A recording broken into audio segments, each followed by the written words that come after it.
সম্মানিত ভাইরা আমার খেয়াল করুন, এই কোরআন কেন এসেছে? আজকের দুইটা গুরুত্বপূর্ণ প্রেসক্রিপশন আমরা শুনবো, দুইটা মেসেজ আপনাদেরকে দিব। আল্লাহর কোরআন কেন এই জমিনে পাঠালেন, আর বিশ্বনবী সাল্লাল্লাহু আলাইহি সাল্লামের মিশন কি ছিল? বিশ্বনবীকে কেন আল্লাহ পাক সৃষ্টি করলেন এবং তাকে কেন নবী বানালেন? তার উদ্দেশ্য কি ছিল? আল্লাহ বিনা উদ্দেশ্য কিছু তৈরি করেন নাকি? এই দুইটা বিষয় আমরা শুনবো। সম্মানিত ভাইরা আমার খেয়াল করুন, এই কোরআন আল্লাহ পাক কেন নাজিল করলেন বলবেন কে? আরো জোরে বলেন, বলবেন কে? দেখেন, আমরা এক শ্রেণীর মানুষ মনে করি এই কোরআন মনে হয় সকালে একটু তেলাওয়াত করে মুখে সুমা দিয়ে ঘরের তাকের পরে রাখার জন্য কোরআন এসেছে নাকি। আবার এক শ্রেণীর মানুষ মনে করি এই কোরআন আল্লাহ রাব্বুল আলামিন পাঠিয়েছেন গলায় তাবিজ বানানোর জন্য। কথা বলেন, এজন্য পাঠিয়েছেন। আল্লাহ রাব্বুল আলামিন এই কোরআন কেন পাঠালেন? এবার প্রশ্নের উত্তরে দিচ্ছেন আল্লাহ তাআলা বলছেন সূরা ইব্রাহিমের 1-2 নম্বর আয়াতে আল্লাহ বলছেন, আলিফ লাম রা কিতাবুন আনজালনা ইলাইকা লিতুখরিজান নাসা মিনাজ-যুলুমাতি ইলান নূর। জোরে বলে আল্লাহু আকবার, আরো জোরে বলে আল্লাহু আকবার। আপনারা তাকবীর দিতে ভয় পড়ছেন নাকি? এই তাকবীর কার স্লোগান? আরো জোরে বলেন কার? এই নারাই তাকবীর আল্লাহু আকবার, এটা কি কোনো মানুষের বানানো স্লোগান, কোনো রাজনৈতিক স্লোগান, কোনো দলের স্লোগান? কার স্লোগান? কিন্তু জাহিলিয়াত যুগের লোকেরা বলতো এই তাকবীর শুনলে তাদের গায়ে জ্বালা পোড়া উঠে যেত। কথা বলেন ঠিক না বেঠি? ছিল আপনাদের এলাকায়? তাকবীর বললেই বলতো এটা রাজনৈতিক স্লোগান, এটা নাকি সংগঠনের স্লোগান। কথা বলেন না কেন? এটা কোনো রাজনৈতিক স্লোগান? এই স্লোগান কার? স্লোগান দিতে পারবেন তো আয়াত শেষ হলে? আল্লাহ রাব্বুল আলামিন দেখেন কি বলছেন। আল্লাহ বলছেন, হে নবী, আমি আপনার পরে একটা কিতাব পাঠিয়েছি, যে কিতাবটা ইলাইকা লিতুখরিজান নাস মিনাজ-যুলুমাতি ইলান নূর। হে নবী, এই কোরআন আপনাকে পাঠিয়েছি, আপনি পথহারা মানুষদেরকে, অন্ধকারশূন্য মানুষদেরকে ডেকে ডেকে আপনি আলোর পথে নিয়ে আসবেন। জোরে বলেন সুবহানাল্লাহ, আরো জোরে বলেন সুবহানাল্লাহ। এবার আপনাদের প্রশ্ন হতে পারে, সম্মানিত ভাইরা, আপনারা বলতে পারেন হুজুর এই যে বললেন অন্ধকার আবার আলো, আমরা তো অন্ধকার আলো বুঝলাম না, এটা আবার কারে বলে? অন্ধকার মানে হলো শয়তানের আইন। কার আইন? সবাই বলেন কার আইন? আচ্ছা, আপনারা যদি ওয়াজ শুনতে চান আপনাদের কিন্তু আগে আওয়াজ দিতে হবে, না হলে কিন্তু ওয়াজ ভালো হবে না। পারবেন তো ইনশাল্লাহ? তাহলে অন্ধকার কার আইন? শয়তানের আইনকে অন্ধকারের আইন বলা হয়। তার মানে তাগুতের যে আইন, এটাকে অন্ধকারের আইন বলা হয়। তার মানে বলেন সুদ খায়, এটা আল্লাহর আইন না শয়তানের আইন? হালাল হারাম ব্যবসা করা, হারাম ব্যবসা করা কার আইন? জোরে বলেন। এইসব শয়তানের আইন। নামাজ না পড়া কার আইন? আমরা মানব শয়তান না আল্লাহটা? আল্লাহ এই কথাই বলছেন, এই মানুষদেরকে যারা এই পথে চলে গিয়েছে ওদেরকে বুঝায় বুঝায়, হে নবী আপনি কোরআন দিয়ে বুঝায়া আলোর পথে নিয়ে আসো। আলোর পথ মানে হলো কোরআনের পথ। সুবহানাল্লাহ বলবেন না? আরো জোরে বলেন সুবহানাল্লাহ। তাহলে আলোর পথ। এবার সম্মানিত ভাইরা, আপনার প্রশ্ন হতে পারে হুজুর আপনি যে তাগুতের কথা বললেন, শয়তানের কথা বললেন, এটা আমাদেরকে একটু বুঝিয়ে বলেন যে তাগুত কারে বলা হয়? তাগুত কারে বলা হয়? আমাদের দেখেন সমাজে এক শ্রেণীর মানুষ বলে লা ইলাহা ইল্লাল্লাহু মুহাম্মাদুর রাসূলুল্লাহ, কালেমার দাওয়াত শুধু তালকিন করেই গেল, কিন্তু কালেমার ব্যাখ্যাটা তারা বুঝলো না। চিল্লা এখন ঠিক না বেঠি? কালেমা পড়ছে, কালেমায় কি বলছে এটা জানে না। অনেক মানুষ কালেমা পড়ে ভিক্ষি করে, আছে না নাই? অনেক কাজ করে, আছে না নাই? সিম্পল লাগায়া। কিন্তু এই কালেমার তাৎপর্য আজকের আমরা জানবো বলি ইনশাআল্লাহ। আরো ধরি বলে ইনশাআল্লাহ। তাগুতের আইন কাকে বলা হয় একটু বুঝাই। তাগুত বলা হয় তাকে যারা আল্লাহর আইনকে ভাইলেট করে, আল্লাহর আইনকে বাদ দিয়া তারা নিজের বাবার আইন, নিজের স্বামীর আইন প্রতিষ্ঠা করে, এর নাম হলো তাগুত। কথা বলেন, তাগুতের কি বলা হয়? যারা আল্লাহর আইনকে বাদ দেয়, আল্লাহর আইন ভালো লাগে না। আল্লাহর আইন যদি প্রতিষ্ঠা হয়ে যায় তারা হাজার হাজার কোটি টাকার মালিক হতে পারবে না। কারণ আমার আল্লাহ বলেছে চুরি করলে 2 হাত কেটে দাও। আর মানে ওরা জানে যে এই দুনিয়ায় যদি দিন কায়েম হয়, দিন প্রতিষ্ঠা হয়ে যায়, তাহলে আমাদের হাত আগে কাটা পড়বে। এই জন্য ওরা এই কোরআনের বিরোধিতা করে, আছে না নাই? সম্মানিত ভাইরা আমার, খেয়াল করুন। কষ্ট পাচ্ছেন? চলবে আলোচনা? আপনারা 20টা মিনিট সময় দেন, ইনশাআল্লাহ আমার মনে হয় আপনাদের ভালো লাগবে। আমরা জোরে বলি ইনশাআল্লাহ। সম্মানিত ভাইরা আমার, খেয়াল করুন। তাহলে তাগুত সারা জীবন কালেমা পড়লাম, কিন্তু কালেমার ব্যাখ্যা বুঝলাম না, সারা জীবন মসজিদের কোনায় বসে বসে পড়লাম। আবার কেউ হাদিস দেয়, মান ক্বালা লা ইলাহা ইল্লাল্লাহু ফাদাখালাল জান্নাহ, যে ব্যক্তি বলবে লা ইলাহা ইল্লাল্লাহ মুহাম্মাদুর রাসূলুল্লাহ, জান্নাতের মধ্যে প্রবেশ করবে। জোরে কোন সুবহানাল্লাহ। জান্নাত মনে হয় মামার বাড়ি নাকি? মামার বাড়ি গেলাম, মামি দুধ কলা দিল আর খেয়ে নিলাম, এরকম কিছু নাকি? এই কালেমা অত্যন্ত গুরুত্বপূর্ণ। এই কালেমা বুকে ধারণ করা এমন কঠিন, এমন কঠিন। এই কালেমার সঠিক ব্যাখ্যা যারা বুঝেছে, এক এক করে সেই নবীর যুগ থেকে তারা ফাঁসির কাস্টে ঝুলিয়েছে। কথা বলেন ঠিক না বেঠিক? আর এক গ্রুপের লোক আছে, এমন কালেমার দাওয়াত দিয়েছে তারা মিষ্টি হাদিয়া। আসতে বলেন, আসতে বলেন। এবার সম্মানিত ভাইরা আমার, খেয়াল করুন। প্রত্যেক নবী রাসূলের মিশন কি ছিল দেখেন, দায়িত্ব কি ছিল। আল্লাহ বলছেন, ওয়ালাকাদ বাআতনা ফি কুল্লি উম্মাতির রাসূলা আন ইবুদুল্লাহা ওয়াজতানিবুত তাগুত। জোরে বলেন আল্লাহু আকবার। আল্লাহ বলছেন প্রত্যেক নবী রাসূলের দেখেন কি দুইটা দায়িত্ব ছিল। একটা হলো আনি ইবুদুল্লাহ, আল্লাহর জমিনে আল্লাহর দিন প্রতিষ্ঠা করা, আল্লাহর ইবাদত করা। আর 2 নম্বর যেটা দায়িত্ব ছিল, ওয়াজতানিবুত তাগুত, তাগুতকে অস্বীকার করা। কথা বলেন ঠিক না বেঠিক? তাহলে প্রত্যেক নবী রাসূলের কি মিশন ছিল? আল্লাহর জমিনে আল্লাহর দিন প্রতিষ্ঠা, আল্লাহর ইবাদত প্রতিষ্ঠা, আল্লাহর ইবাদত করা। আর 2 নম্বর হলো শয়তানের যত আইন আছে ওইগুলোকে বাদ দিয়া, এর নাম হলো তাগুত। তাহলে কলেমা দেখেন, এক শ্রেণীর মানুষ কলেমা পড়ে কিন্তু কলেমার ব্যাখ্যা বোঝে না। কলেমাই বলে লা ইলাহা ইল্লাল্লাহু মুহাম্মাদুর রাসূলুল্লাহ, আল্লাহ ছাড়া কোনো মাবুদ নাই, এই পর্যন্ত বলে ছেড়ে দেয়। কথা বলে না? লা ইলাহা ইল্লাল্লাহ, আল্লাহ ছাড়া কোনো মাবুদ নাই, এর চাইতে আর অর্থ ওরা করতে পারে না। শুধু লা ইলাহা ইল্লাল্লাহ মানে কি? শুনুন শুনুন গোপালপুরবাসীর মানুষ, লা ইলাহা ইল্লাল্লাহ মানে আল্লাহ ছাড়া কোনো মাবুদ নাই, আল্লাহ ছাড়া কোনো সৃষ্টিকর্তা নাই, আল্লাহ ছাড়া কোনো পালনকর্তা নাই, আল্লাহ ছাড়া কোনো রিজিকদাতা নাই। শুধু কি তাই? আল্লাহর আইন ছাড়া, আল্লাহ ছাড়া কোনো আইনদাতা নাই। এইটা ওরা বলে না কি? এটা ওরা বলে না যে আল্লাহর আইন ছাড়া কারোর আইন মানি না। কালেমার মধ্যে স্বীকার করছে আরবিতে যে আল্লাহর আইন ছাড়া মানি না, এই কথা মুখে স্বীকার করছে। আর জমিনে যে নাস্তিক জালিম তাদের আইন মানছে। এই কালেমার মানে আছে নাকি? কালেমা মানে হলো আল্লাহর আইন ছাড়া কারোর আইন মানি না, আর আল্লাহর বিরুদ্ধে, আল্লাহর বিপক্ষে যত আইন আছে ওইগুলোকে আমরা বর্জন করি। তাহলে কালেমার মানে হলো আল্লাহর আইন মানব, আর শয়তানের যত আইন আমরা বাদ দিয়ে দিব। এর নাম হলো কালেমা। এক শ্রেণীর মানুষ মনে করে কালেমা পড়বো, নামাজ পড়বো, রোজা রাখবো, হজ করবো, আর গুলো করবো না। এর নাম কালেমা না। কালেমা মানে আল্লাহর সকল আইনকে মেনে নেওয়া, আর শয়তানের সকল আইনকে বাদ দেয়। এর নাম হলো কালেমা। কথা বলেন। এবার সম্মানিত ভাইরা, একটা উদাহরণ দিলে আপনারা বুঝবেন। রাগ করেছেন আমার পরে? কষ্ট পাচ্ছেন? একটা উদাহরণ দিলে কষ্ট পাবেন। এদিকে তো বিয়ে বলে, একটা ছেলে আর একটা মেয়েকে যখন বিবাহ দেয় কি বলে?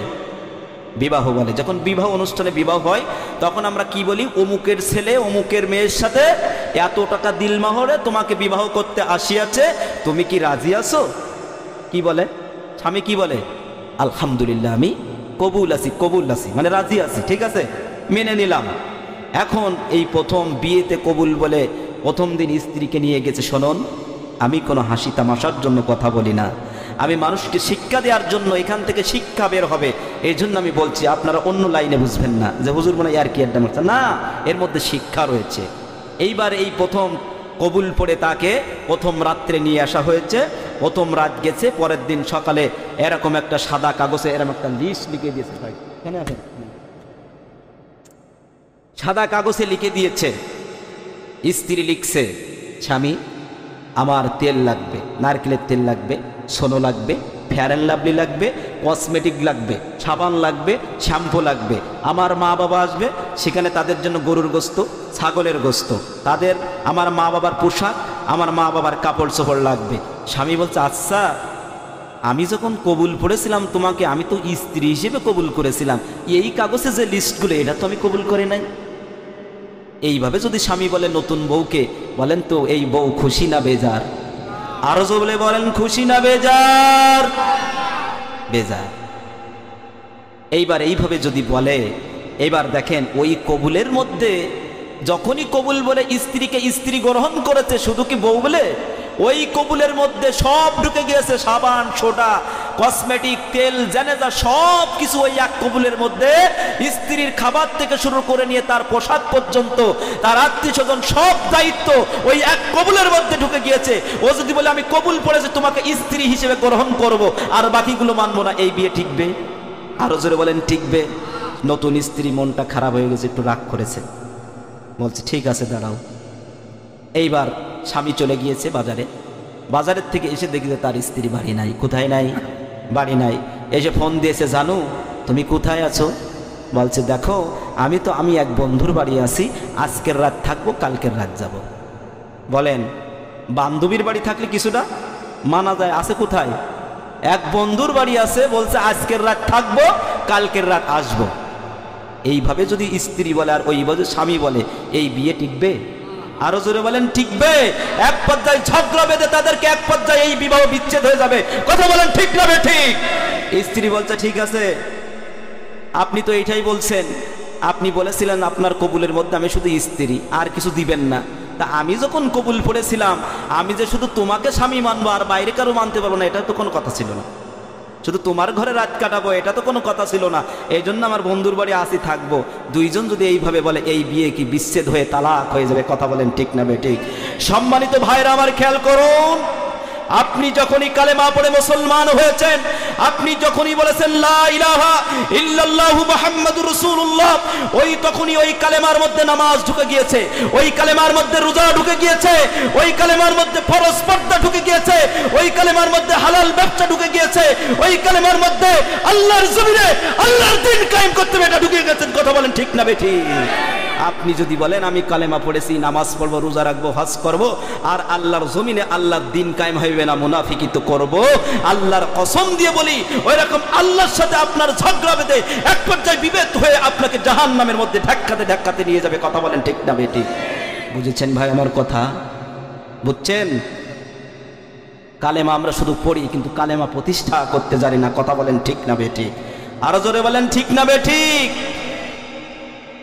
সম্মানিত ভাইরা, আমি বেশি আমার ভূমিকা নিতে চাই না, কিছু কথা বললাম, আপনাদেরকে একটু এক জায়গায় করে নিলাম। এখন আমি আমার আলোচনার মধ্যে প্রবেশ করতে চাই, আপনারা যদি অনুমতি দিয়েছেন ঢুকবো। আমি একটি আয়াত পড়েছি আপনাদের সামনে। এই আয়াতটি হলো সূরা আল বাকারার 152 নম্বর আয়াত। কত নম্বর? কোন সূরা? সূরা বাকারা, আয়াত নম্বর কত? 152 নম্বর আয়াত। এখান থেকে আলোচনা করার চেষ্টা করব। আপনাদের দোয়া চাই, আল্লাহর সাহায্য চাই। আমরা বলি আমিন। আরো জোরে বলি আমিন। এই সূরার মধ্যে একটা শব্দ রয়েছে, এই আয়াতের মধ্যে জাল কাপ র জিকির। কি রয়েছে? জাল কাপ র।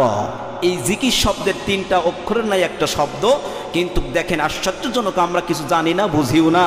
এতদিন চিন্তা ভাবনাও করেছেন কি আমি জানি না জাল কাপরা জিকির শব্দের অর্থ স্মরণ করা, আমরা এইটাই জানি। কিন্তু আল্লাহ রব্বুল আলামিন এক একটা জায়গায় এক একটা আয়াতের মধ্যে এক একটা অর্থ দিয়েছেন। সুবহানাল্লাহ বলবেন না? কিন্তু আমরা এক শ্রেণীর মানুষ মনে করি জাল কাপরা জিকির মনে হয় শুধু সুবহানাল্লাহ আলহামদুলিল্লাহ। আবার মনে করেন না হুজুর আপনি কি সুবহানাল্লাহর বিরুদ্ধে বলেন? না, সুবহানাল্লাহ আলহামদুলিল্লাহ লা ইলাহা ইল্লাল্লাহ এটাও আল্লাহর জিকির, কিন্তু এইগুলো বাদে যে আরো জিকির আছে এটা জানার দরকার আছে না নাই? আরো জোরে বলেন আছে না নাই? এই জিকির কিভাবে করতে বলেছেন আর আল্লাহ পাক এই জিকির শব্দের অর্থ কি, আজকের আমি এটা আপনাদের বলতে চাই। আপনারা শুনবেন তো ইনশাআল্লাহ? কারা কারা শুনতে চান না দুই হাত তুলে দেখান। আলহামদুলিল্লাহ, আল্লাহ পাক আপনাদের সকলকে কবুল করুন। সম্মানিত ভাইরা, দেখেন এই জিকির শব্দের অর্থ আজকের আপনাদের বলবো, কিন্তু আল্লাহর কোরআন কিভাবে জিকির করতে বলেছে আমরা কিভাবে করি দেখেন। সেদিন ইউটিউবের মধ্যে ঢুকলাম, ঢুকে দেখি যে একটা জিকিরের নাম দিয়েছে কারেন্ট জিকির। কি জিকির? হুজুর দেখছে আমার, ইনি দেখছেন কারেন্ট জিকির। কারেন্ট জিকির কারে বলে? এখানে হুজুর ওয়াজ করছে, ওখানতে স্রোত এসে কারেন্টের মতো শর্ট করে ধরেছে, নাম দিয়েছে কি জিকির। আমার এক মসজিদের মুসল্লি বলছে, হুজুর গলা টিপা জিকির চেনেন? আমি মাইরে কছে গলা টিপা, আমি গলা টিপা জিকির কারে বলে? কছে দেখবেন মোবাইলে সার্চ দিয়ে আবার গলা টিপা জিকির দেখাল। কত ভণ্ডামি! কোরআন না জানার কারণে এমন কোন লোকের দরবারে আমরা যাব না, লোকের কাছে যাব না যেখানে কোরআন নাই, কোরআনের সবক নাই, ওইখানে আমরা যাব না। কথা বলেন ঠিক না বেঠি? দেখেন এই বিভ্রান্ত। আল্লাহ কিভাবে জিকির করতে বলেছেন আমি এটা বলে আমি আমার তাফসীরের মধ্যে ঢুকতে চাই। সম্মানিত ভাইরা আমার খেয়াল করুন, আল্লাহ রাব্বুল আলামিন কোরআনে কিভাবে জিকির করতে বললেন আর আমরা কিভাবে জিকির করে। আল্লাহ তাআলা বলছেন সূরা আরাফের 205 নম্বর আয়াতে, যাদের কাছে মোবাইল আছে রেকর্ডিং করেন, কাগজ থাকলে লিখে নেন যে আমি ভুল বলছি না সঠিক বলছি, এটা বাড়িতে যে যাচাই করবেন। আল্লাহ পাক বলছেন ওয়াযকুর রাব্বাকা ফী নাফসিকা তাদাররুআন ওয়া খীফাতান ওয়া দুনাল যাহরি মিনাল কওলি বিল গুদুই ওয়াল আসাল। আল্লাহ পাক এই আয়াতের মধ্যে 4টা সিস্টেমে জিকির করতে বললেন। কয়টা? সবাই বলেন কয়টা? পিছনের ভাইরা বলেন কয়টা? 4টা নিয়মে আল্লাহ জিকির করতে বললেন। একটা বললেন ফি নাফসিকা, তোমরা তোমার রবের নামে মনে মনে জিকির করো, মনে মনে আল্লাহর নামে তাসবিহ করো। কে বললেন এই কথা? আমি না, আমার আল্লাহ। তাহলে এই কথা কি বিশ্বাস করা যাবে? মনে মনে জিকির করতে বললেন। 2 নম্বর বললেন তাদাররুআও, তোমরা সুবিনয় বিনয়ের সাথে তোমরা আল্লাহর জিকির করো। তাহলে বলেন আল্লাহ বললেন তোমরা বিনয়ের সাথে জিকির করো, সবিনয়ে জিকির করো। এবার আপনাদের কাছে একটু প্রশ্ন দিতে চাই, বলেন তো যারা জিকির করে জোরে জোরে এবং লাফালাফি করে, হুক্কা হুমারে আর বাসে ঠেলে ওঠে, এটা আল্লাহর কোরআনের পক্ষে জিকির না বিপক্ষের জিকির? আরো জোরে বলেন। তাহলে যারা চিল্লায় ফাল্লায় জিকির করে, অভদ্রভাবে জিকির করে, লাফায়া লাফায়া জিকির করে, এটা কোনো আল্লাহর কোরআন বলে নাই, এটা তার নিজের বাপ দাদারা বানানো। কথা বলেন ঠিক না বেঠিক? আবার আল্লাহ বলছেন ওয়াকিফাতাও, আর 3 নম্বর হলো তোমরা ভয়ে জড়িত, কান্না জড়িত কণ্ঠে তোমরা জিকির করো। 4 নম্বর হলো ওয়াদুনাল জাহার, অনুচ্চ স্বরে কোনো আওয়াজ করে জিকির করা যাবে না, আস্তে আস্তে আওয়াজে জিকির করতে হবে। বলেছেন কে? তাহলে কয়টা নিয়মে জিকির করতে হবে? কে বলছেন? আমি না, আমার আল্লাহ। এই 4টা নিয়মের বাইরে যদি কেউ জিকির করে, আপনি মনে করবেন এটা কোরআনের জিকির না, আল্লাহর জিকির না, এটা টাটকা ধোঁকাবাজি ছাড়া আর কিছু না। সম্মানিত ভাইরা আমার খেয়াল করুন, আমি আপনাদের জন্য 5টি আয়াত চয়েস করেছি এবং অসংখ্য আয়াতে জিকির শব্দ আছে, কিন্তু আমি গুরুত্বপূর্ণ দেখে 5টা আয়াত চয়েস করেছি। আজকের 5টা আয়াত থেকে বলবো যে আল্লাহ রাব্বুল আলামিন এই জিকির শব্দের অর্থ কি কি দিয়েছেন। তার মধ্যে 1 নম্বর যেটা আমি বলবো, 1 নম্বর জালকা প্রজিকির শব্দের অর্থ হলো কোরআন। জোরে বলেন কি? আরো জোরে বলেন কি? তাহলে কোরআন যদি আল্লাহর জিকির হয় বলবেন কে? দলিল দেওয়ার দরকার আছে না নাই? আল্লাহ রাব্বুল আলামিন বলছেন সূরা হিজরের 9 নম্বর আয়াতে আল্লাহ বলছেন ইন্না নাহনু নাযালনায যিকরা ওয়া ইন্না লাহু লাহাফিজুন। জোরে বলি আল্লাহু আকবার। আল্লাহ নিজেই বলছেন নিশ্চয়ই আমি এই জিকিরকে নাজিল করেছি। তার মানে এখানে জালকাফরা জিকির মানে আল্লাহ কোরআনকে বুঝিয়েছেন। তার মানে আল্লাহ বলছেন আমি এই কোরআনকে নাজিল করেছি, আর এই কোরআনকে আমি আল্লাহ পাক নিজেই হেফাজত করব। জোরে কোন সুবহানাল্লাহ। কোরআন কার? কে নাজিল করেছেন? আরো জোরে বলেন কে নাজিল করেছেন? হেফাজত করবেন কে? আরো জোরে বলেন হেফাজত করবেন কে? তাহলে আল্লাহর কোরআনকে যারা বাদ দিতে চাই, আল্লাহর কোরআনকে উৎখাত করতে চাই, বলেন তো এই কোরআনকে হেফাজত করবে কে? আরো জোরে বলেন কে? কেউ কে এই কোরআনের আইনকে বাদ দিতে পারবে? ফিরাউন বাদ দিতে চেয়েছিল, পেরেছে নাকি? নমরুদ বাদ দিতে চেয়েছে, পেরেছে নাকি? আল্লাহর আসমানি কিতাবের আইন কেউ বাদ দিতে পারে নাই। আবু জাহেল উতবা সাইবার আল্লাহর কোরআনকে বাদ দিতে চেয়েছে, পেরেছে নাকি? পেরেছে? পারবেও না। একথা বলেছেন কে? আরো জোরে বলেন বলেছেন কে? আল্লাহ রাব্বুল আলামিন বলেছেন, দেখেন সুন্দর করে, ইউরিদুনা লিইউতফিউ নূরাল্লাহি বিআফওয়াহিহিম ওয়াল্লাহু মুতিম্মু নূরিহি ওয়ালাউ কারিহাল কাফিরুন। জোরে বলি আল্লাহু আকবার। আল্লাহ বলছে এক শ্রেণীর মানুষ ইউরিদুনা লিইউতফিউ, তারা মুখের ফু দিয়া আল্লাহর দ্বীনকে নিভাইয়া দিতে চায়, আল্লাহর আইনকে তারা বাদ দিতে চায়। কিন্তু আমি আল্লাহ রাব্বুল আলামিন চ্যালেঞ্জ গ্রহণ করলাম, ওয়াল্লাহু মুতিম্মু নূরি, আমার জমিনে আমি আমার আল্লাহর আইন চালু করে দিব। জোরে কোন সুবহানাল্লাহ। তাহলে এই কোরআনকে কি উৎখাত করতে পারবে? পেরেছে নাকি? এবার আপনাদের কাছে একটু প্রশ্ন করতে চাই, আবু জাহেল কাফের না মুসলমান? আরো জোরে বলেন কি? তাহলে কাফের হলেন কি কারণে? বলেন বলেন, কাফের কি কারণে হলেন? এই কোরআনকে বাধা দেওয়ার কারণে, এই কোরআনকে বাধা দিয়েছে, এই জন্য সে কাফের হয়ে গেছে। কথা বলেন ঠিক না বেঠি? এই কোরআনকে বাধা দেওয়ার কারণে তিনি কাফের হয়ে গিয়েছে। এখন আমি আপনাদের কাছে একটু প্রশ্ন নিতে চাই, বলেন তো এতদিন জাহিলিয়াত যুগে যারা কোরআনে বাধা দিয়েছে এরা কি? এখন যারা বাধা দেয় এরা কি? ভবিষ্যতে যারা বাধা দেবে এরা কি? আমার কথা না, আমার আল্লাহর কথা। যদি আবু জাহেল কোরআনে বাধা দিয়ে কাফের হয়, তুমি আব্দুর রহমান আব্দুল্লাহর ছেলে হতে পারো, কিন্তু আল্লাহর কোরআনে যদি বাধা দাও তুমি টাটকা কাফের ছাড়া কিছু না। সাবধান, যারা কোরআনে বাধা দিতে আসবা, আল্লাহর কোরআনে যারা বাধা দিতে আসবা, এই দুনিয়া থেকে তারা অপমানিত হয়ে বিদায় নিয়েছে। কথা বলেন ঠিক না বেটি? এমন একটা পর্যায়ে আসবে আল্লাহর কোরআনের নাম বাধা দিলে এক পর্যায়ে তোমার নামটা মানুষ নিবে না। দেখবেন আল্লাহর কোরআনে বাধা দেওয়ার কারণে আবু জাহেলকে কিভাবে অপমানিত করেছে আল্লাহ রাব্বুল আলামিন। আবু জাহেলের নাম ছিল আবুল ইহকাম, জ্ঞানের পিতা। আল্লাহর কোরআনে বাধা দেওয়ার কারণে হয়ে গেল কি? মূর্খের পিতা। শুধু কি তাই? আবু জাহেলের নামে এখন আমি আপনাদের যদি বলি, ভাই আপনি মনে করেন আপনাদের ইমাম সাহেব যিনি আছেন, ইমাম সাহেবকে আপনি বললেন, ভাই আমার একটা নাম রেখে দেন হুজুর, আমার সন্তান হয়েছে। এখন ইমাম সাহেব বলল, ভাই একটা কাজ করেন, আপনার সন্তানের নাম আবু জাহেল রাখেন। আপনি কি মানবেন? আরো জোরে বলেন, মানবেন? মানবেন? কেন মানবেন না? ওই নামটা আল্লাহ ঘৃণিত করে দিয়েছেন। কথা বলেন ঠিক না বেঠিক? কোরআনের বিরোধিতা করার কারণ। শুধু কি তাই? আপনাকে যদি বলি, আপনারা কুত্তা পোষেন না বাড়ি? বিড়াল কুত্তা অনেকে পোষে কিনা বলেন? সবাই না, কিছু কিছু মানুষ পোষে কিনা? তো এই কুত্তার নাম দেয় না লালু, কালু, ফালু, এরকম নাম দেয় কি? আপনাদের দিকে দেয়? এইরকম নাম দেয়। তো এখন আমি যদি বলি, ভাই আপনার বাড়ি যে কুত্তাটা রাখছেন ওর নাম লালু কালু দরকার নাই, ওর নামটা আবু জাহেল রাখেন, রাখবেন? কেন রাখবেন না?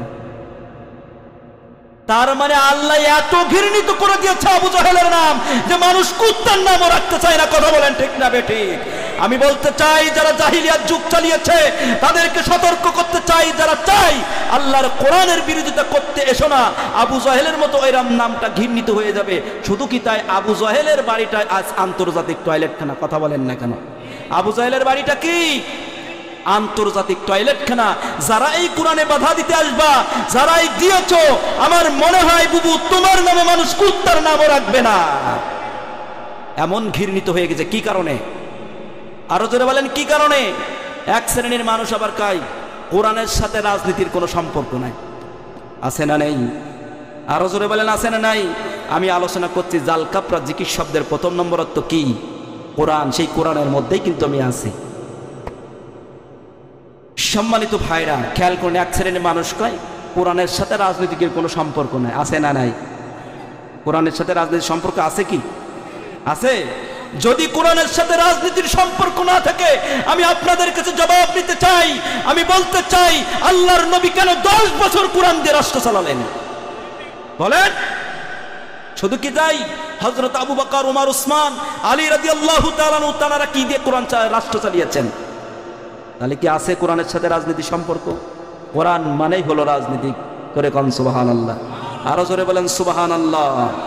আল্লাহ রাব্বুল আলামিন কি বলছেন দেখেন, কুলিল্লাহুম্মা মালিকাল মুলকি তুতিল মুলকা মান তাশা ওয়া তানজিহুল মুলকা মিম্মান তাশা ওয়া তুইজ্জু মান তাশা বিয়াদিকাল খায়র ইন্নাকা আলা কুল্লি শাইইন কাদির। জোরে কান আল্লাহু আকবার।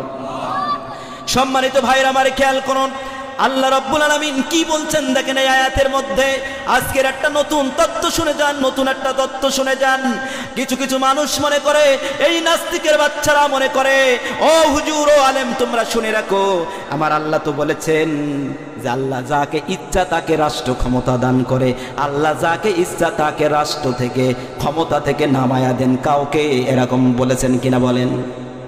আল্লাহ যাকে ইচ্ছা রাষ্ট্র ক্ষমতা দান করেন, আবার যার কাছ থেকে ইচ্ছা, যার ইচ্ছা তার কাছ থেকে রাষ্ট্রটা কেড়ে নেন, তিনি কে?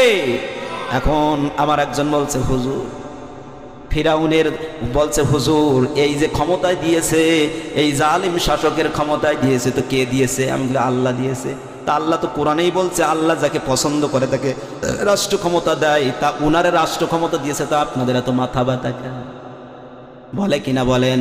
আমি বললাম শোনেন, আল্লাহ তো ফিরাউনকেও রাষ্ট্র ক্ষমতা দিয়েছিল, কথা বলেন ঠিক না বেঠিক?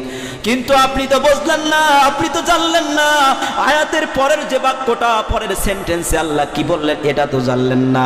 ফিরাউনকে আল্লাহ পাক রাষ্ট্র ক্ষমতা দিয়েছিলেন, কিন্তু আল্লাহ বললেন রাষ্ট্র ক্ষমতা দিয়ে আমি মানুষকে 4টা কাজ দিই, ওই 4টা কাজ এবং আমি আল্লাহর আইন যারা মেনে চলে আমি তাদেরকে সম্মান দান করি, আর যারা আমার আইনকে ভায়োলেট করে যারা চলে, আমার অমান্য করে চলে, আমি তাদেরকে রাষ্ট্র ক্ষমতা দিয়ে তাদেরকে অপমানিত করে দিই। ফিরাউনকে রাষ্ট্র ক্ষমতা দিয়েছিলেন কে? তিনি কি সম্মানের সাথে চেয়ার ছেড়েছেন না অপমানের সাথে? আরো জোরে বলেন। নমরুদকে রাষ্ট্র ক্ষমতা দিয়েছিল কে? তিনি কি সম্মানের সাথে দুনিয়া থেকে বিদায় নিয়েছেন না অপমানের সাথে? এবার আবু জহেলের রাষ্ট্র ক্ষমতা দিয়েছেন কে? অপমানের সাথে বিদায় নিয়েছে না সম্মানের সাথে? বলেন না কেন?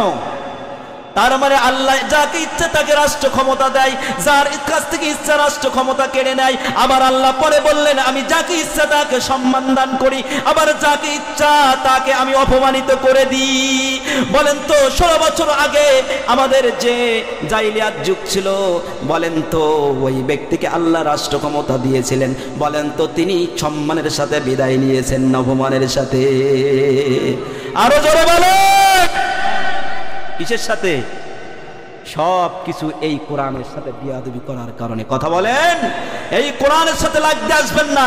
সেই কিয়ামত পর্যন্ত, সেই ইতিহাস শুরু থেকে নিয়ে যারা আল্লাহর আসমানি কিতাবের সাথে লাগতে এসেছে তারা ধুলির সাথে মিশে গেছে। কথা বলেন ঠিক না বেঠিক? এখনো যারা এরকম করেন সাবধান হয়ে যান। কি হয়ে যান? সাবধান হয়ে যান। এই আল্লাহর কোরআনের সাথে বিয়াদবি করলে আপনি কিন্তু অপমানের সাথে বিদায় নেবেন। এই আয়াতটা সূরা আল ইমরান 26 নম্বর আয়াত। কত নম্বর? আরো জোরে বলেন কত নম্বর? এটা হলো রাজনৈতিক আয়াত নাকি বলেন? রাজনৈতিক আয়াত না? রাষ্ট্র ক্ষমতার কথা বলেন কি এটা বলেন? তাহলে যে গন্ড মুরুখরা বলে যে কোরআনের সাথে কোনো রাজনৈতিক সম্পর্ক নাই, এটা মিথ্যা না সত্য? আরো জোরে বলেন। সূরা ফাতিহা পড়তে পারে না, মুখ বেঁকায় যায়, শুধু বিসমিল্লাহ বলে বিসমিল্লাহির রহমানির রহিম। আছে না নাই? এরকম নেতা আছে না নাই?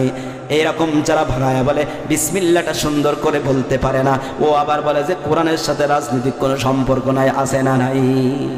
আরো জোরে বলেন আছে না নাই? আল্লাহ বলছেন ও শোনো শোনো গোলামেরা শোনো, আমি আল্লাহ রাব্বুল আলামিন রাষ্ট্র ক্ষমতা দিয়ে তোমাদেরকে 4টা কাজ দিই।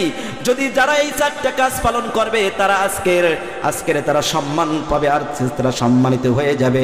আল্লাহ বলছেন সূরা হজের 41 নম্বর আয়াতে আল্লাহ বলছেন আল্লাযীনা ইম্মাক্কান্নাহুম ফিল আরদি আকামুস সালাতা ওয়া আতুজ যাকাতা ওয়া আমারু বিল মা'রুফ ওয়া নাহাউ আনিল মুনকার। আল্লাহু আকবার বলেন। আরো জোরে বলেন আল্লাহু আকবার। আল্লাহ বলছেন আমি যাদেরকে রাষ্ট্র ক্ষমতা দিই তাদের 4টা দায়িত্ব। প্রথম নম্বর হলো আমি আল্লাহর জমিনে তারা নামাজ কায়েম করবে। বলেন তো জাইলিয়াত যুগে যারা চালিয়েছেন এরা কি আল্লাহর জমিনে আল্লাহর নামাজ কায়েম করেছে কি? করেছে? আরো জোরে বলেন। পিছনের ভাইরা সবাই বলেন আপনারা কি বাড়িতে ভাবির সাথে চাচির সাথে কথা দিয়েছেন হুজুর চিল্লাই মরে যাবে, আমরা একটাও কথা বলবো না? এরকম কিছু? শুধু কি আমার দিয়ে কথা বলাবেন ভাই? তাহলে আল্লাহ বলছেন কি আল্লাহ রাব্বুল আলামিন বলছেন যে যাদেরকে রাষ্ট্র ক্ষমতা দিই তারা প্রথম আমার জমিনে নামাজ কায়েম করবে, তারপরে ওয়াতুস যাকাতা তারা যাকাতের বিলটা পাস করবে রাষ্ট্রীয়ভাবে। 3 নাম্বার হলো তারা সৎ কাজের আদেশ দিবে আর তারা অসৎ কাজে বাধা দিবে। আমরা এই পর্যন্ত দেখেছি যত যারা এসেছে তারা কি এই 4টা কাজ প্রতিষ্ঠা করেছে? আরো জোরে বলেন করেছে। আল্লাহ বলছেন এই 4টা কাজ যারা করবে আমি তাদেরকে সম্মানের সাথে দুনিয়া থেকে বিদায় করব, আর যারা এই 4টা কাজ করবে না আমি আল্লাহ রব্বুল আলামিন তাদেরকে অপমান করে দিব। এমন অপমান তাদের নামটাও মানুষ ঘৃণায় কুত্তার নাম রাখবে না। আমার মনে হয় যারা আলেম ওলামার বিরোধিতা করেছে, যারা মিথ্যা মামলা হামলা দিয়ে মানুষকে হয়রানি করেছে, আমার মনে হয় তাদের নামটা মানুষ আর মুখে নেবে না। কথা বলেন না কেন? আল্লাহর কোরআনে রাজনীতি আছে না নাই? এটা কি ভুল বললাম? 2টা আয়াত দেখালাম রাজনৈতিক আয়াত। কয়টা? 2টা আয়াত দেখালাম। এক শ্রেণীর মানুষ চাই আল্লাহর দ্বীনের কথা বলতে দিবে না, তারা জোর করে মানুষের ভালোবাসা আদায় করতে চায়। আছে না নাই? জোর করে মেরে ধরে কারোর ভালোবাসা আদায় করা যায়? আরো জোরে বলেন যায়? যায় না। এক শ্রেণীর মানুষ দেখেন জাইলিয়াত যুগ আমরা দেখেছি, 16 বছরের জাইলিয়াত যুগে কি দেখলাম? তারা আল্লাহর আইনকে বাদ দিয়া তারা মানুষের আইনকে, তারা বাবাকে প্রাধান্য দেওয়ার জন্য তারা আমাদেরকে জোর করেছে। বলেন তো আপনার আমার জাতির পিতাকে কে বলেছেন মিল্লাতা আবিকুম ইব্রাহিম হুয়া সাম্মাকুমুল মুসলিমিন? আল্লাহু আকবার বলেন। আল্লাহ বলছেন আমি তোমাদেরকে, ও মুসলমান, তোমাদের জাতির পিতা বানাই দিলাম ইব্রাহিম আলাইহিস সালাতু ওয়াস সালাম। কিন্তু এই জাতির পিতা আল্লাহ পাক কোরআনে ঘোষণা করলেন সেই জাতির পিতাকে আমাদের মানতে দেয় না এক গ্রুপের মানুষ। কতক্ষণ ঠিক না বেঠিক? সে বলেছিল যে না আমার বাবা এই জাতির পিতা, কিন্তু দেখেন আল্লাহ রাব্বুল আলামিন তারা আমাদেরকে মিথ্যা মামলা দিয়েছে, হামলা দিয়েছে, চাকরি নষ্ট করে দিয়েছে, বাড়িতে ঘুমাতে দেয় নাই, এমনকি অনেক বড় বড়দেরকে ফাঁসির কাস্টে ঝুলাইয়া শহীদ করে দিয়েছে। কথা বলেন না কেন? দিয়েছে কিনা? তারপরেও সে বলেছে যে জাতির পিতা অমুককে বলো। জাতির পিতা কাকে বলো? অমুককে বলো। আমরা মারির ভয়ে, আমরা কি জেল কাটার ভয়ে, আমরা কেসের ভয়ে, হামলার ভয়ে, মামলার ভয়ে আমরা বাধ্য হয়ে তাকে জাতির পিতা বলেছি।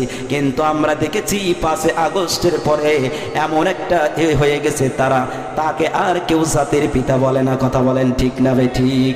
ছোট্ট ছোট্ট বাচ্চাগুলোকে পোস্টারে দেখছি গোবর মারতে। কথা বলেন না কেন? তাকে কেউ আর জাতির পিতা মানে না। আমরা সেনাবাহিনীকেও দেখেছি সেই পোস্টারটা নামিয়ে ফেলেছে। কথা বলেন। এমন একটা দৃশ্য আমরা দেখেছি কিনা বলেন? এমন দৃশ্য দেখেছি আমাদেরকে মারির ভয়ে, হামলার ভয়ে আমাদেরকে জোর করেছে। কিন্তু দেখেন আল্লাহ রাব্বুল আলামিন আমাদেরকে বলেছেন, কোরআনে যেটাই বলেছেন আমাদের সেই ইব্রাহিম আলাইহিস সালাম আমাদের সকলের অন্তরে আছে না নাই? আছে না নাই? কিন্তু জোর করে ভালোবাসা আদায় করা যায় না। যায় নাকি? আমাদেরকে দেখেন আল্লামা সাইদির বিরুদ্ধে কত মিথ্যা মামলা হামলা, তাকে বলেছে রাজাকার, মিথ্যা অপবাদ, সে নাকি জিনা করেছে, সে নাকি টাকা পাচার করেছে।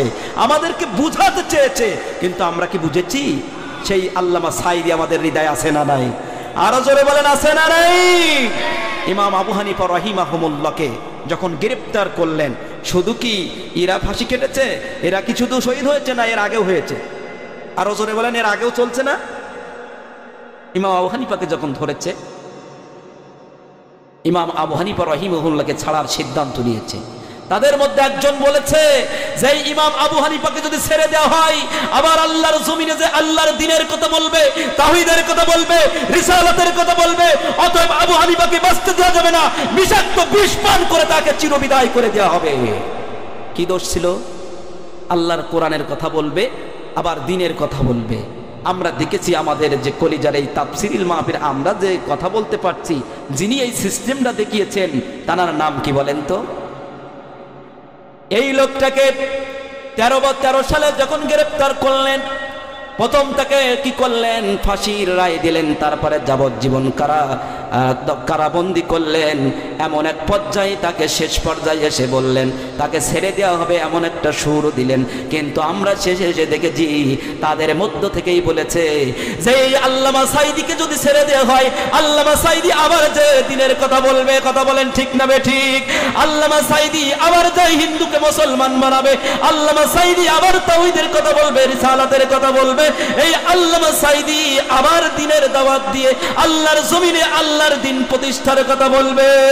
অতএব আল্লামা সাঈদীকে বাঁচতে দেওয়া যাবে না। তাকে চিকিৎসার নাম করে হসপিটালে বিষাক্ত ইনজেকশন দিয়ে মেরে ফেলা হয়েছে। কথা বলেন ঠিক না বেঠিক? মিথ্যা বললাম? শুধু কি তাই? কষ্ট পাচ্ছেন ভাই? রাগ করেছেন? চলবে আলোচনা? শুধু কি তাই? আল্লামা সাঈদীকে এমন ভাবে মিথ্যা নাটক করলো, তিনি যে মারা গিয়েছেন, তিনি মারা গিয়েছেন তারা জানাজার নামাজটাও পড়তে দেয় নাই। আমরা দেখেছি যারা পিরোজপুরে জানাজার নামাজ পড়তে গিয়েছে, পথের মধ্যে তাদের গাড়ি অ্যাটাক করেছে। কথা বলেন ঠিক না বেঠিক? আরো জোরে বলেন ঠিক না বেঠিক? তারপরেও সারা দেশ থেকে মানুষ জানাজায় উপস্থিত হয়েছে। কথা বলেন। আল্লামা সাঈদীর জানাজার নামাজটাও পড়তে দেয় নাই ঠিকভাবে। আবার ঝিকরগাছার এমপি মুহাদ্দিস আবু সাঈদ, দেখেন ওনার ইতিহাস শুনেছি, ওনার জীবনী থেকে শুনেছি, ওনাদের কাছ থেকে, ওনার এলাকার কাছ থেকে, যে উনি যখন সংসদ সদস্য ছিলেন ৬০,০০০ টাকা বেঁচে গিয়েছিল, বাইতুল মালে ফিরিয়ে দিয়েছিল। এরকম নেতা আছে এখন? আরো জোরে বলেন আছে। কিন্তু এমন নেতা আছে বাইরের দেশে হাজারো হাজার বাড়ি, হাজারো হাজার কোটি টাকার মালিক আছে না নাই? এই সেই মুহাদ্দিস আবু সাঈদ এমন সৎ লোক, এমন ব্যক্তিটাও মারা গেল, তার জানাজার নামাজটা প্রকাশ্য হতে দেয় নাই। তারা রাতের আধারে গভীর রাতে তার জানাজার নামাজটা দিল। ও বাংলার মুসলমান, আমরা জানাতে চাই যারা আল্লামা সাঈদীকে মিথ্যা মামলা হামলা দিল, এমনকি তার জানাজার নামাজটাও পড়তে দিল না, মুহাদ্দিস আবু সাঈদের মতো নেতার জানাজাটাও পড়তে দিল না, আমরা বলতে চাই যারা এই কাজটা করেছে আমরা বাংলার জমিনে তাদের আর দেখতে চাই না। কারা কারা রাজি আছেন? দুই হাত তুলে দেখান লিল্লাহি তাকবীর, লিল্লাহি তাকবীর। রাজি আছেন আপনারা? বাংলার ইতিহাস থেকে তাদের নামটা মুছে যাবে, আমরা বলি ইনশাআল্লাহ। এই খেলা কার? আরো জোরে বলেন। সব ক্ষমতার মালিক কে? সব ক্ষমতার মালিক আমার আল্লাহ। এটা আমাদের খেয়াল করতে হবে। রাজি আছি তো আমরা ইনশাআল্লাহ? তাহলে আমি কি বলছিলাম? আল্লাহর কোরআন।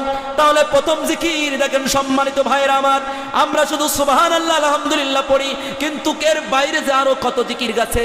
প্রথম সবচেয়ে গুরুত্বপূর্ণ জিকিরের নাম কি? কোরআন। তার মানে এখানে আল্লাহ বুঝালেন এই কোরআন দিয়ে আমাদের ব্যক্তিগত জীবন, সামাজিক জীবন, পারিবারিক জীবন, রাজনৈতিক জীবন, অর্থনৈতিক জীবন, আন্তর্জাতিক লেভেল পর্যন্ত গোটা জীবনটাই আমাদের কোরআন মানার দরকার আছে না নাই? তাহলে সবচেয়ে বড় জিকিরের নাম, আমাদের জীবনটাকে কোরআন দিয়ে সাজাবো, এইটাই হলো সবচেয়ে বড় জিকির। চিল্লা এখন ঠিক না বেটি? বড় জিকিরের নাম কি? আরো জোরে বলেন কি? আমরা সম্মানিত ভাইয়ের আমার খেয়াল করুন, একটু গরম পানি নিয়ে আসবেন। সম্মানিত ভাইরা খেয়াল করুন, বড় জিকিরের নাম কি? এই যে দেখেন পোস্টারে লেখা রয়েছে তাফসিরুল কোরআন মাহফিল। কি মাহফিল? তাফসিরুল কোরআন মাহফিল লেখা রয়েছে। এই তাফসিরুল কোরআন মাহফিলটা আমরা লিখতে পারতাম না এক সময়? কথা বলে না? আমি এক মাহফিলে গিয়েছি, বলেছে ওই মাহফিলটা বন্ধ করার ষড়যন্ত্র করেছে একমাত্র পোস্টারে তাফসির মাহফিল লেখা। তাই তাফসির মাহফিল এই কথা বলেছেন কে? এই তাফসিরের কথা বলেছেন কে? আরো জোরে বলেন, বলেছেন কে? তাহলে আল্লাহ বলছেন, ওরা বলে এলাকার পাতি নেতা সাথী নেতা আছে, ক্লাস 8 পাস 9 পাস, কথা বলে না? এই পার্টিরা যে বলে স্যার, এমপি মন্ত্রী বলে স্যার অমুক জায়গায় দেখলাম তাফসিরুল কোরআন মাহফিল হচ্ছে। এই তাফসিরুল কোরআন মাহফিল কারা দেয় জানেন? তা বলে কারা দেয়? বলে এই বাংলাদেশে তাফসিরুল কোরআন মাহফিল তারা দেয়, বাংলাদেশের ইসলামী সংগঠন করে যারা তাফসিরুল কোরআন মাহফিল করে তারা। সত্যিই বলেছে, সত্যই বলেছে। আসলেই তো তাফসিরুল কোরআন মাহফিল কারা কারা বুঝেছে, কারা ব্যাখ্যা করে, এই বলে তারা তাফসির মাহফিলটা বন্ধ করে দিত। আমার আল্লাহ বলছেন এই তাফসির করতে কোনো দলের নেতা বলে নাই, কোনো মানুষ বলে নাই, স্বয়ং আমার আল্লাহ বলেছেন। জোরে কোন আল্লাহু আকবার। আল্লাহ বলেছেন সূরা নাহল আয়াত নাম্বার 44 মাঝপথে আল্লাহ বলেছেন, মাস অংশে বলেছেন, ওয়া আনজালনা ইলাইকাল যিকরা লিতুবাইয়িনা লিন-নাস। জোরে বলেন আল্লাহু আকবার। আল্লাহ বলছেন, হে বিশ্ব নবী, আমি আপনার পরে কোরআন নাজিল করেছি, আমি আপনার পরে কোরআন নাজিল করেছি।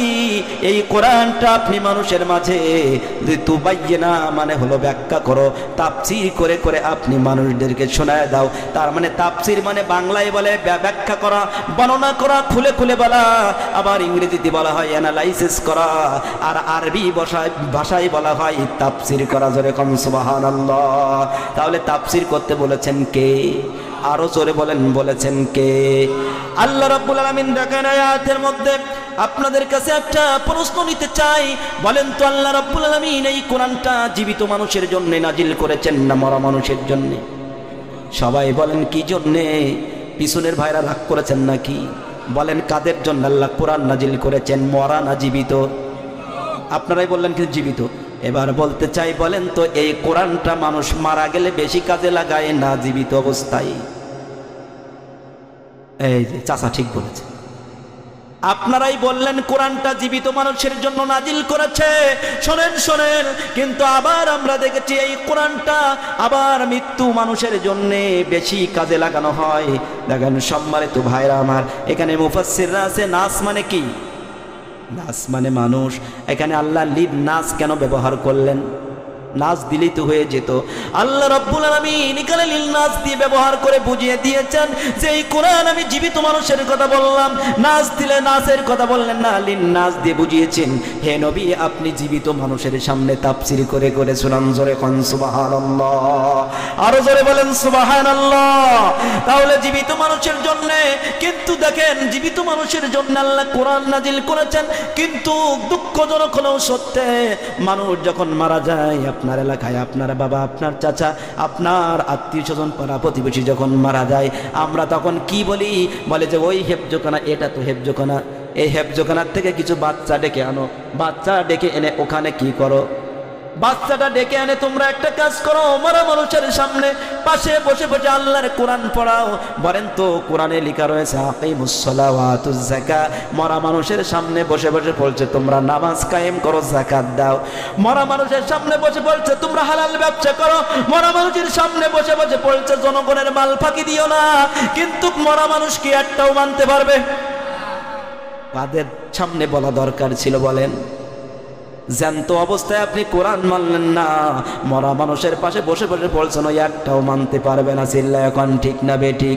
মানুষ মারা গেলে নামাজও পড়তে পারবে না, সুদ আবার হালাল ব্যবসাও করতে পারবে না, জনগণের মালটাও হক হকভাবে ফিরিয়ে দিতে পারবে না, একটাও দিন প্রচারও করতে পারবে না। পারবে না কি? পারবে পারবে পারবে? কিছুই পারবে না। সম্মানিত ভাইরা আমার খেয়াল করুন, দেখেন এবার আশ্চর্যজনক কথা, এবার মানুষ যখন মারা যায়, সারা জীবন ইসলামের বিপক্ষে কথা বলেছে, আল্লাহর আইনের বিরোধিতা করেছে, আর মানুষ যখন মারা যায়, এই সমস্ত নেতারা যখন মারা যায় এবং আল্লাহর কোরআনের কথা যারা বলতে গিয়েছে তাদের মিথ্যা হামলা মামলা দিয়েছে, আর এই সমস্ত মারা গেলে মানুষ কি করে? বিসমিল্লাহি ওয়া আলা মিল্লাতি রাসূলিল্লাহ বলে। কথা বলেন ঠিক না বেঠিক? এটা দাহা মিথ্যা কথা ছাড়া আর কিছু হতে পারে না। সারা জীবন কোরআনের বিপক্ষে, ইসলামের বিপক্ষে আলেম ওলামা যারা ইসলামের কথা বলতে গিয়েছে তাদেরকে মিথ্যা হামলা মামলা দিয়েছে, আর এই শয়তানটা মারা গেলে আমরা কি বলি? বিসমিল্লাহি ওয়া আলা মিল্লাতি রাসূলিল্লাহ। ইমাম সাহেবরা তো আশায় বলতেই হবে চাকরি বাঁচাতে হলে, কিন্তু ইমাম সাহেবরাও চালাক হয়ে গিয়েছে। আমার সেদিন একজন বলছে হুজুর কাজ একটা করতে হবে, আমাদের তো চাকরির ভয়, এলাকায় বাইরের থেকে আসি, একটা কাজ করব। আমরা শুধু কবরে নামার সময় আমরা শুধু বিসমিল্লাহটা জোরে বলবো, মিল্লাতা আবু জহেল বলে কবরে ঢুকায় দিব। কথা বলে ঠিক না ঠিক? এই সিস্টেম করাই ভালো। সারা জীবন কোরআনের বিরুদ্ধে কথা বলবা, আলেম ওলামা দেখতে পারবা না। ইসলাম ভালো লাগে না, কোরআন ভালো লাগে না। আল্লাহ বলছেন যদি কোরআন ভালো না লাগে, ইসলাম ভালো না লাগে, আমার জমিন থেকে তোমরা বেরিয়ে যাও। কোথায় বেরিয়ে যাবেন? জমিন কার? আসমান কার? সব কার? তাহলে যাবেন কোথায় আপনি? পালানোর জায়গা নাই, খেলা হবে। কথা বলে না। সম্মানিত ভাইরা আমার খেয়াল করুন, আমি কোরআনের মধ্যে আছি, এখনো জিকির। আর একটা কথা বলে আমি দ্বিতীয় ধাপে যেতে চাই। সম্মানিত ভাইরা, আমি এবার বলতে চাই আল্লাহর নবীকে কেন পাঠালেন, আল্লাহর নবীর মিশন কি ছিলেন, এটা কি শেষে বলবো না এখন বলবো? বলেন, শেষে বলবো না এখন পরে বলি নাকি? সম্মানিত ভাইরা আমার খেয়াল করুন, এইবার জিকির শব্দের 2 নম্বর অর্থ শুনুন। জিকির শব্দের 2 নম্বর অর্থ হলো উপদেশ। বলেন কি? তাহলে 1 নম্বর অর্থ জাল কাপড়া জিকির, একই শব্দ, একই ওয়ার্ড, একই অক্ষর, কোনো ভেজাল নাই। আল্লাহ প্রথম বললেন জিকির মানে কোরআন, এবার দ্বিতীয় নম্বর কি বলছেন? উপদেশ। কি আল্লাহ বলছেন? দেখেন সূরা কাফের 45 নম্বর আয়াতে বলছেন ফাযাক্কির বিল কুরআনি মান ইয়াখাফু ওয়াঈদ। জোরে বলেন আল্লাহু আকবার। আল্লাহ রাব্বুল আলামিন দেখেন এবার কি সুন্দর কথা বলছেন। আল্লাহ তাআলা বলছেন, হে নবী, যারা জাহান্নামকে ভয় পায়, যারা আমি আল্লাহর আইনকে ভয় পায়, আমার শাস্তিকে ভয় পায়, আপনি তাদেরকে কোরআনের সাহায্যে উপদেশ দাও। জোরে কোন সুবহানাল্লাহ। তাহলে জাল কাপড়া জিকির শব্দের অর্থ কি? বলেন বলেন। 2 নম্বর অর্থ কি? উপদেশ। সম্মানিত ভাইরা, আল্লাহ বললেন তুমি মানুষদেরকে কোরআন দিয়ে উপদেশ দাও, কিন্তু যারা কোরআন দিয়ে উপদেশ দেবে না তাদের কোনো রেজাল্ট ভালো হবে না। যারা কোরআন দিয়ে ওয়াজ করবে এই রেজাল্টটা ভালো হবে। কথা বলেন ঠিক না ঠিক? তাহলে কোরআন দিয়ে ওয়াজ করতে বললেন কে? আরো জোরে বলেন কে? সম্মানিত ভাইরা আমার খেয়াল করুন, তাহলে আল্লাহ কোরআন দিয়ে ওয়াজ করতে বললেন। এইবার যদি আপনি কোরআন দিয়ে ওয়াজ করেন, এবার আমি আপনাদেরকে একটু বলতে চাই, আপনার ওয়ার্ডের মেম্বার যদি কোরআন দিয়ে ওয়াজ করত, আল্লাহর কসম দিয়ে বলি এই ওয়ার্ডের মধ্যে কোনো খারাপ মানুষ থাকতো না। চিল্লা এখন ঠিক না বেঠি? ইউনিয়নের চেয়ারম্যান যদি আল্লাহর কোরআন দিয়ে ওয়াজ করত, এই সমাজটা পরিবর্তন হয়ে যেত। চিল্লা এখন ঠিক না বেঠি? এই ইউনিয়নে কোনো খারাপ মানুষ থাকতো না। যদি আপনার উপজেলার মনিরামপুর উপজেলার মধ্যে যদি একজন এমপি সাহেব আল্লাহর কোরআন দিয়ে ওয়াজ করতো, এই উপজেলায় কোনো খারাপ মানুষ থাকতো না। দুর্ভাগ্য হলেও আপনারা বলেন তো এমন নেতা পেয়েছেন নাকি? কোরআন দিয়ে কিভাবে ওয়াজ করে? ওরা তো নিজেরাই কোরআন পারে না। চিল্লা এখন ঠিক না বেঠি? কিভাবে কোরআন দিয়ে ওয়াজ করবে? একজন দেশের প্রধানমন্ত্রী যদি আল্লাহর কোরআন দিয়ে উপদেশ দিত, আল্লাহর কোরআন দিয়ে যদি ওয়াজ করত, আল্লাহর কসম দিয়ে বলি বাংলাদেশ আরো 15 বছর আগে সোনার বাংলা হয়ে যেত। সম্মানিত ভাইরা আমার খেয়াল করুন, আজকে আমি আপনাদের বুঝাবো এই উপদেশ সম্পর্কে। একটু ধৈর্য সহকারে শুনুন, আমার মনে হয় ভালো লাগবে। এবারে দেখেন, আপনি আপনার চেয়ারম্যান মেম্বার দিয়ে বললাম, এবার যদি আপনার সন্তানকে যদি আপনি প্রাথমিক অবস্থায় ছোট্ট অবস্থায় যদি আল্লাহর কোরআন দিয়ে ওয়াজ করতেন, আপনার সন্তান কখনো খারাপ পথে যেত না। জোরে বলেন ঠিক না ঠিক? সম্মানিত ভাইরা, অনেক জায়গায় মাহফিল করতে গেলে কি বলে জানেন? অনেক জায়গায় মাহফিল করতে গেলে বলে, হুজুর আমার ছেলেটা খুব খারাপ হয়ে গিয়েছে, আমার মেয়েটা খুব খারাপ হয়েছে, রাত 12টা হয়ে যায় আমার ছেলেটা বাড়িতে ফেরে না। কি রাত 12টা বেজে গিয়েছে, আমার ছেলে বাড়িতে ফেরে না, হুজুর একটু দোয়া করে দেন যাতে আমার ছেলেটা ভালো হয়ে যায়। ভালোর সময়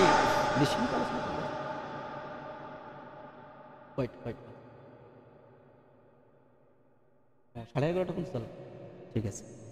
সম্মানিত ভাইরা আমার খেয়াল করুন, আর 20 মিনিট আলোচনা করব।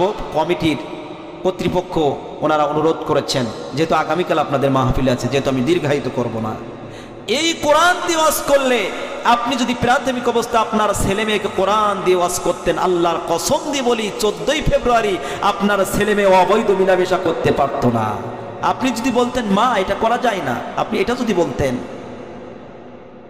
আল্লাহর কসম দিয়ে বলি এই কোরআন দিয়ে যদি আপনার ছেলে মেয়েকে ওয়াজ করতেন, বাংলাদেশে একটাও তাসলিমা নাসরিন হতো না, হুমায়ুন বেজাতের মতো একটা সন্তানও জন্মগ্রহণ করতো না। চিল্লা এখন ঠিক না বেঠিক?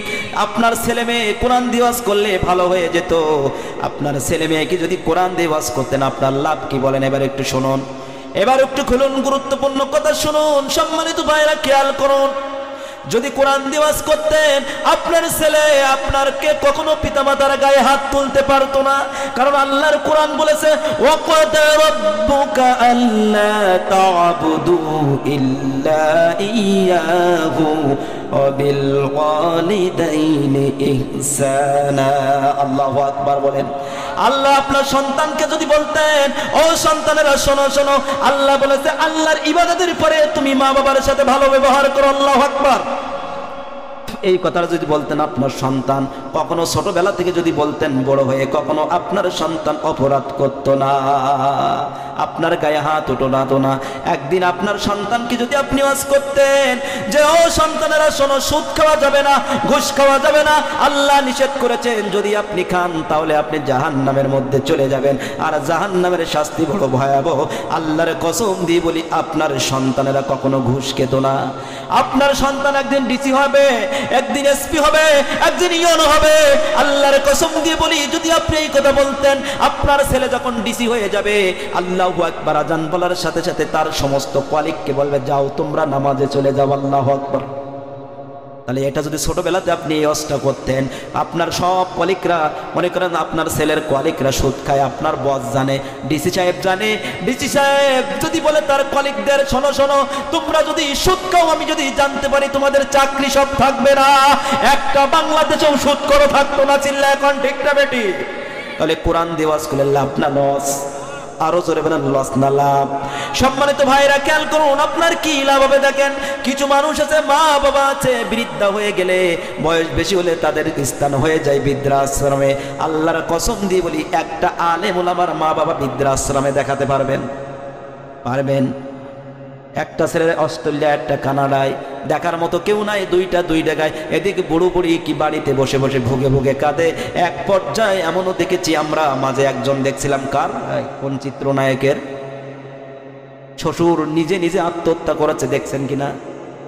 তার মানে কি ছেলে মেয়েকে কোরআন শিখাবেন না? ওই ছেলে মেয়ে দেখবেন এক পর্যায়ে, অনেক আছে আমার সামনে দেখেছি, অনেক বাচ্চারা তার মায়েরকে লাঠি ধরে ধরে মারতে গিয়েছে দেখেছি। আমি 15 বছর কি 10 বছর আগে একটা পত্রিকায় দেখেছিলাম, একটা পুরুষ একটা ভাইয়ের প্যারালাইসিস হয়েছে, তার সাংবাদিকরা বলেছে যে তোমার কি হয়েছে, প্যারালাইসিস কিভাবে হয়েছে? বলে ভাই আর শুনেন না, আমি গত সপ্তাহে আমার মাকে ঘাল ধাক্কা দিয়ে বাড়ি থেকে বের করে দিয়েছি, 1 সপ্তাহের মধ্যে আমাকে আল্লাহ প্যারালাইসিস দিয়ে দিয়েছে। মা বাবার কলিজার টুকরা যুবক ভাইয়েরা, মা বাবার সাথে খারাপ আচরণ করা যাবে? নিষেধ করেছেন কে? এই জন্য তো আল্লাহ বলছেন হুমানা রুকা, বিশ্ব নবী বলছেন হুমানা রুকা হুমা জান্নাতুকা, তোমার মাই জান্নাত, তোমার মা জাহান্নাম, তোমার পিতা মাতায় জাহান্নাম আবার জান্নাত। যদি ভালো আচরণ করতে বলেন জান্নাত, খারাপ আচরণ করলে জাহান্নাম। বলেছেন কে? বিশ্ব নবী সাল্লাল্লাহু আলাইহি ওয়াসাল্লাম। আল্লাহ দেখেন কত সুন্দর করে বললেন, ওয়া ওয়াসাইনাল ইনসানা বিওয়ালিদাইহি ইহসানা। আল্লাহ পাক দেখেন সব মানুষদেরকে নির্দেশ দিলেন তুমি তোমার পিতামাতার সাথে ভালো আচরণ করো। দেখেন এই কথাটা আল্লাহ, আমি একটু ছোট্ট মেধা দিয়ে আমি গবেষণা করলাম, আমার বয়স বেশি না, 33 বছরের বয়স, ছোট্ট মেধা দিয়ে আমি একটু গবেষণা করলাম। এই কোরআনে আল্লাহ রাব্বুল আলামিন পিতামাতার কথা কেন বললেন? চাচা ছিল, বাবা ছিল, মামা ছিল, খালু ছিল, ফুফু ছিল, কারোর সাথে ভালো আচরণের কথা বললেন না? স্পেশাল ভাবে কেন মা বাবার কথা উঠায়া দিলেন? কারণ আছে না নাই? আরো জোরে বলেন আছে না নাই? কারণ 3টা।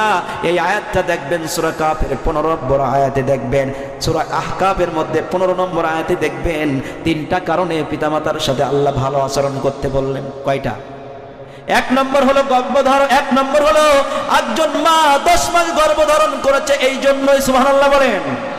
2 নম্বর হলো তার মা কঠিন ভাবে প্রসব করেছে, মৃত্যু যন্ত্রণার মতো সহ্য হয়েছে, সেই সহ্যকে অপেক্ষা করে তার মা তাকে প্রসব করেছে, এই জন্য আল্লাহ রাব্বুল আলামিন পিতামাতার সাথে ভালো আচরণ করতে বললেন।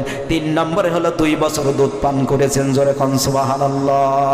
সম্মানিত বন্ধুরা খেয়াল করুন, সময় বেশি নাই, আমি একটু বলতে চাই, এবার শুনুন। আল্লাহ রাব্বুল আলামিন দেখেন কি সুন্দর করে বলছেন, একটু গবেষণা করেন। আমার ছোট্ট মেধাতে আমি গবেষণা করেছি, এই গর্ভধারণ করা অত সহজ নয়, অত সহজ নয়। আমি কিন্তু আল্লাহর কসম দিয়ে বলি, পিতা মাতার মর্যাদা এত আমি বুঝতাম না, আমি একজন আলেম, তারপরও আমি এত বুঝতাম না, এত গুরুত্ব বুঝতাম না। আল্লাহর কসম শুনুন। এবার আমি যখন বিবাহ করেছি, আমার একটা ছোট্ট মেয়ে হয়েছে, তখন আমি বুঝে গিয়েছি যে পিতা মাতা কত বড় জিনিস। এর আগে আমি বুঝতাম না। যখনই আপনি বাবা হয়েছেন, আপনি বোঝেন আপনার ছেলে মেয়েকে কত কষ্ট হয় মানুষ করতে, ওই রকম আপনার পিতামাতাও আপনাকে এরকম কষ্ট করেছে, যেরকম ঠিক কিনা? দেখেন আমি কিভাবে বুঝলাম, একটু গবেষণা শুরু করলাম যে 10 মাস গর্ভধারণ করা একেবারে সহজ কথা নয়, সহজ কথা। এবার শুনুন ভাইরা আমার স্ত্রী আর আমি যখন, আমার স্ত্রী যখন প্রেগনেন্ট ছিল, এখন সেই সময় আমি আর একসাথে ভাত খাই, আমার স্ত্রী আর আমি যখন দেখি যে ভাতের প্লেট নিয়ে দুইজন একসাথে খাচ্ছি, হঠাৎ করে আমার স্ত্রী উঠে গিয়েছে। আমি মনে করলাম কি হলো, একটু পরে দেখি যে আমার স্ত্রী দেয়ালের সাথে হেলান দিয়ে বসে আছে, আবার দেয়ালের সাথে হেলান দেয়, আবার বসে, দুই চোখ দিয়ে পানি অজস্রে পড়তে থাকে। তখন আমি বুঝলাম তার পেটের মধ্যে তার সন্তান গুঁতা মেরেছে, এই জন্য সে সহ্য করতে পারছে না, ভাতের প্লেটটা ফেলিয়ে রেখে এই জন্য সে উঠে গিয়েছে। আল্লাহু আকবার বলেন। শুধু কি তাই, পৌষ মাসের রাত্রে আপনি পুরুষ মানুষ, আমি পুরুষ মানুষ, এই গভীর শীতের মধ্যে, পৌষ মাসের মধ্যে এত শীত, আমি নাক ডেকে ডেকে ঘুম পড়ি। খানিক পরে রাত 12টা-1টার সময় উঠে দেখি যে আমার স্ত্রী পাশে নাই, দেখি যে দেয়ালের সাথে হেলান দিয়ে দাঁড়িয়ে আছে, একবার বসে, একবার বালিশে হেলান দেয়, একবার পালঙ্গের সাথে হেলান দেয়, আবার দেখি দুই চোখ দিয়ে পানি অজস্রে পড়ে। আমি বুঝলাম যে সে কষ্ট পাচ্ছে, পেটের মধ্যে গুঁতা মেরেছে, লাথি মেরেছে, এই জন্য তার ঘুম আসে না, একবার হেলান দেয়, একবার কাত হয়, একবার দাঁড়ায়। আল্লাহু আকবার বলেন। কত কঠিন, আপনারা কি ভেবেছেন এই জিনিসটা কখনো? এবার আসুন, গর্ভধারণ করা কত কঠিন, কত কঠিন শুনুন, শুনুন ও কলিজার টুকরা যুবক ভাইরা, কেউ যদি মা বাবার সাথে অন্যায় করে থাকো, কথা না বলো, আজকেই যে বাড়িতে পা ধরবা, আল্লাহ রাব্বুল আলামিন তোমার মায়ের পায়ের নিচে জান্নাত। আল্লাহু আকবার। মা বাবার সাথে খারাপ আচরণ করলে জান্নাত পাবা না। ইসলাম এমন একটা জিনিস, কোড অফ লাইফ, কমপ্লিট ভাবে ইসলাম মানতে হবে। একটা মানবেন, আল্লাহর কসম দিয়ে বলি, আপনার কপালে জান্নাত জুটবে না। এবার একটু আপনাদের বোঝায়, 10 মাস গর্ভধারণ করা কত কঠিন। এখান থেকে যশোর কত কিলো বলেন? যাই হোক, যেতে 1.5 ঘন্টা সময় তো লাগবে না? 1.5 ঘন্টা সময় লাগবে যশোর যেতে এখান থেকে। এবার বলেন তো, মায়ের পেটে যে সন্তান থাকে, এই সন্তানের ওয়েট কত, ওজন কত? একটা বাচ্চার ওজন কত বলেন? 3 কেজি, 3.5 কেজি, 3.5 কেজি ধরলামই বাড়েছে। একটা সন্তানের বয়স 3.5 কেজি। এই 3.5 কেজি মা 10 মাস গর্ভধারণ করে কত কষ্ট, এটাই বুঝাচ্ছি। খেয়াল করুন, খেয়াল করুন ও কলিজার টুকরা যুবক ভাইরা, তোমরা একটু খেয়াল করো। যখন আপনি যশোর যাবেন, আমি বলবো আপনার কাছে একটা প্যাকেট দিব, ওই প্যাকেটের মধ্যে 3 কেজি ওজনের একটা আমি বোঝা দিব, আর আমি বলবো আপনি এখান থেকে ওই 3 কেজি ওজনের প্যাকেটটা যশোর পর্যন্ত নিয়ে যাবেন, কোনো গাড়িতে রাখতে পারবেন না। আপনি গাড়িতে উঠেই যাবেন, কিন্তু কোথাও রাখতে পারবেন না। এক হাতে ঝুলিয়ে নিয়ে যাবেন, পারবেন নাকি? আপনি যশোর পর্যন্ত 3.5 কেজি ওজনের বোঝা আপনি একবার ডান হাতে নেবেন, একবার বাম হাতে নিবেন, একবার ডান হাতে বাম হাতে, এটা করতে করতে যশোর পর্যন্ত পৌঁছে দেখবেন আপনার 2 হাতে রক্ত জমে গিয়েছে। কথা বলেন ঠিক না বেঠিক? ও কলিজার টুকরা যুবক ভাইরা, শোনো শোনো, 1 ঘন্টা নয়, 2 ঘন্টা নয়, তোমার মা তোমাকে 3.5 কেজি ওজনের বোঝা 10 মাস বহন করেছে। আপনি আমি তো 1.5 ঘন্টার জন্য বহন করতে পারলাম না। ভেবেছেন কখনো? 1.5 ঘন্টার জন্য বোঝাটা বহন করতে পারলাম না। আপনার মা, আমার মা, 1 দিন নাই, 2 দিন নাই, 10 মাস এইভাবে বহন করেছে। একটু কি ভেবেছেন? এই হলো প্রথম কারণ, গর্ভধারণ করা কত কঠিন। 2 নম্বর কারণ, আপনাকে আমাকে যখন মা দুনিয়ার মুখ দেখিয়েছেন, প্রসব করেছেন, এমন একটা পর্যায়ে এসে যায় যে কত মা আপনাকে আমাকে দুনিয়ার মুখ দেখাতে যে তারা চিরবিদায় হয়ে দুনিয়া থেকে চলে যায়, এরকম আছে না? 3-4 মাস আগে আমার একটা মামাতোশালী মামা শ্বশুরের মেয়ে, তার বয়স 16 বছর, প্রথম সন্তান প্রসব করতে যে দুনিয়া থেকে বিদায় হয়ে গিয়েছে, বাচ্চাটা বেঁচে আছে। এই হলো মা। এবারে দেখুন ভাই, একজন মেডিকেল সায়েন্স বলেছে, একজন স্বাভাবিক মানুষ, আপনি আমি স্বাভাবিক মানুষ, যদি আপনার আমার আঘাত লাগে তাহলে তাদের ব্যথা মাপার যন্ত্রে বলা হয় ইউনিট।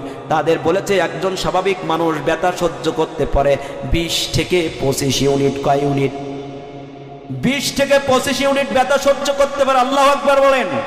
কিন্তু একজন মা একটা বাচ্চাকে প্রসব করতে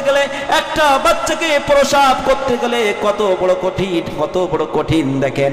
20 নয়, 25 নয়, একটা বাচ্চা প্রসব করতে গেলে মায়ের যে ব্যথা পায়, 1 নয়, 2 নয়, 20 নয়, 25 নয়, 50 থেকে 55 ইউনিট ব্যথা সহ্য করে। আল্লাহু আকবার বলেন। এই হলো তো মা। এই মায়ের সাথে যদি কেউ খারাপ ব্যবহার করেন, আল্লাহর কসম দিয়ে বলি জান্নাত কপালে জুটবে না। সম্মানিত ভাইরা আমার, জিকির শব্দের 2 নম্বর অর্থ কি বলেন? উপদেশ। 1 নম্বর কি? কোরআন। 2 নম্বর উপদেশ। এবার 3 নম্বর অর্থ। ঠিক আছে, নট দেবেন আমাকে। এবার 3 নম্বর অর্থ কি দেখেন, জিকির শব্দের জাল কাপড়া। জিকির শব্দের আজকের বোঝা যাচ্ছে জিকির কাকে বলে। জিকির শব্দের 3 নম্বর অর্থ হলো নামাজ। সুবহানাল্লাহ বলেন। আল্লাহ পাক বলছেন সূরা জুমার মধ্যে, আল্লাহ বলছেন ইয়া আইয়ুহাল্লাযীনা আমানু ইযা নুদিয়া লিস-সালাতি মিন ইয়াউমিল জুমআহ ফাসআউ ইলা যিকরিল্লাহি ওয়া যারুল বাই যালিকুম খায়রুল লাকুম ইন কুনতুম তা'লামুন। জোরে বলেন আল্লাহু আকবার। আল্লাহ বলছেন হে ইমানদারগণ, কাদের ডাক দিচ্ছেন? হে ইমানদারগণ তোমরা শোনো শোনো, মুয়াজ্জিন সাহেব যখন জুমার দিনে আজান দেয়, ওই আজান দেওয়ার সাথে সাথে তোমরা আর ব্যবসা বাণিজ্য কেনা বেচা করতে পারবা না। কাজকর্ম সব ফেলায় রেখে আল্লাহর স্মরণের উদ্দেশ্যে মসজিদের দিকে দৌড়াও। সুবহানাল্লাহ বলেন। কে বলেছেন এই কথা? তাহলে আল্লাহ আমরা মসজিদে যাই কি করতে বলেন? নামাজ পড়তে। তাহলে এখানে জাল কাপড়া জিকির শব্দের অর্থ কি বলেন? বলেন। নামাজ। নামাজ। আল্লাহ রাব্বুল আলামিন বলছেন ইন্নাস সালাতা তানহা আনিল ফাহশাই ওয়াল মুনকার। নিশ্চয়ই নিশ্চয়ই যারা নামাজ পড়ে তারা অন্যায় কাজ করতে পারে না। কিন্তু বলতে পারেন হুজুর আপনি বলছেন, আল্লাহও বলছে নামাজ পড়লে অন্যায় কাজ করবে না, কিন্তু আমাদের এলাকায় দেখি তো সামনের কাতারে নামাজ পড়ে আবার এসে সুদ খায়। আপনাদের এলাকায় নাই? আছে আছে। সুদ খাওয়া যাবে নাকি? সামনের কাতারে নামাজ পড়ে এমন একটা যুগ ছিল, দেখেছি তারাই সভাপতি, তারাই সেক্রেটারি, তাদের কথা মতো ইমাম চলে, এরকম দেখেছি কিনা বলেন? তারা আবার নামাজ পড়ে আবার এদিক সুদ খায়, ঘুষ খায়, রাতের গভীরে জিনা করে, অনেক ক্যাসিনোর ব্যবসা করে, আছে না নাই? তাহলে এই নামাজ কি কবুল হবে? কবুল হচ্ছে না কেন? আজকের আমি এটা আপনাদেরকে জানাতে চাই। 2টা কারণে নামাজ কবুল হয় না। একটা হলো আমরা নামাজ পড়তে গেলে সূরা ফাতিহা সহ 5টা সূরা জানার দরকার, আছে না নাই? আত্তাহিয়াতু, দুরুদ, নামাজের ফরজ ওয়াজিব, এইগুলা যদি না জেনে নামাজ পড়েন নামাজ কবুল হবে নাকি? এটা একটা বিষয়। আর নামাজ থেকে যে শিক্ষা, কয়েকটি শিক্ষার কথা বলবো আমি আপনাদের জন্য। 4টা শিক্ষা বাছাই করেছি। নামাজ থেকে যে শিক্ষা আমরা পাচ্ছি, এই শিক্ষাটা বাস্তব জীবনে আমরা মানছি না। আল্লাহর কসম বলি, এই জন্য আপনার আমার নামাজ কবুল হচ্ছে না।